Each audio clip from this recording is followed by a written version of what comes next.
Hey guys, it's Mike Chen. Welcome to my kitchen. You know, almost 3 years ago, 3 years and a little over a month to be exact, I created and uploaded my first ever cooking video on this channel. And in that video, I made one of my all-time favorite things ever, hot oil. And the recipe was really simple because like I explained, you don't need a ton of ingredients to create really good tasting hot oil. I mean, it's called hot oil. All you really need are chili peppers and oil. Again, if you guys did not know, I am originally from the ancient city of Xi'an, located in Shaanxi province in China. And in Shaanxi, especially Xi'an, we love our hot oil. We even consider that on its own an individual dish. And we're a little different. When you go down to Sichuan, they love numbing spice, which is usually really spicy chili peppers with peppercorn. And when you go to Hunan, the flavors are less numbing, it's just more straight spicy. And if you go to Shaanxi, we love spicy dishes with a lot of Chinese black vinegar. And the Chinese black vinegar is usually not an element that you will find in hot oil, but it is gonna be in this recipe. So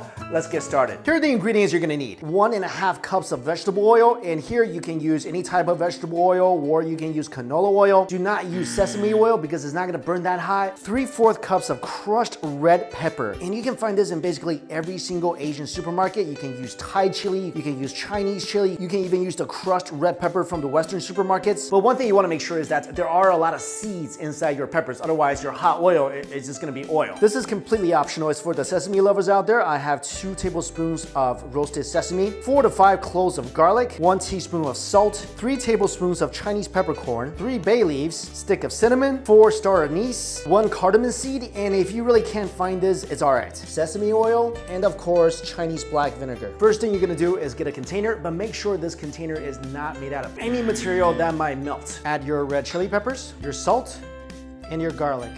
Give it a little mix, and set it aside.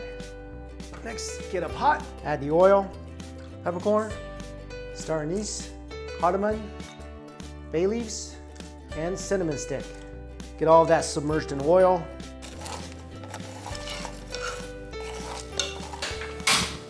Now you're gonna cook all those ingredients in the oil until you start to see the color of the peppercorn change. Not to black, but to a dark brown. So it's no longer reddish anymore, it's more dark brown. That's when you know it's ready. Also by that time, you should be able to smell all the wonderful aroma from all the different herbs and spices. And your oil should start to smoke just a little bit. That whole process is approximately 4 to 5 minutes.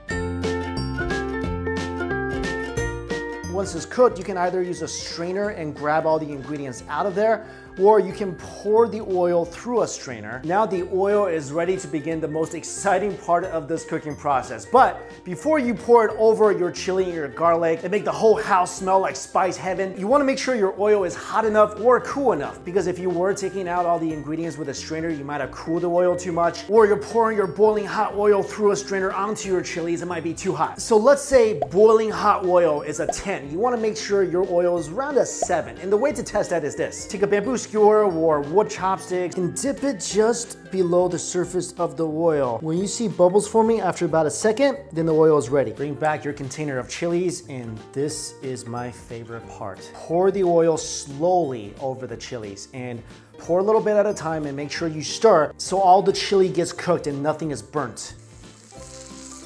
Ooh, that smells beautiful already. Look how red these chilies are turning. It's cooking all the chili, all the garlic, and it's infusing it with this delicious oil. And there you go. That's how you make the awesome Shaanxi hot oil. Look at that delicious chili and garlic and oil just asking to be dropped on top of rice or some sort of noodle soup. And when the oil is still hot, this is when you add your roasted sesame, and that's gonna cook just slightly. Final couple of steps, add 1/2 teaspoon of Chinese black vinegar and just a splash of sesame oil. And there you go, a beautiful bowl of Shaanxi hot oil. I'm hungry for, everything, because hot oil basically goes good with everything. I almost want to like jump in here and take a bath. To get the best flavor out of your hot oil, what you want to do is let this sit overnight before you eat it. Let all that beautiful essence, aroma, everything from wonderful ingredients sink into that chili even more, soak into that oil even more. But I'm sorry, right now just smelling this, I can't resist anymore. Let's take this out for a test drive.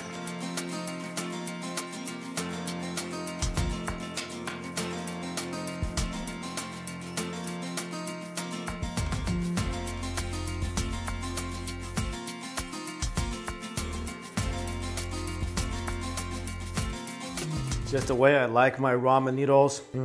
Every inch covered in hot oil. You know, it needs something. A little Chinese vinegar. This bowl of noodles has now gotten the Shaanxi twist. That's amazing.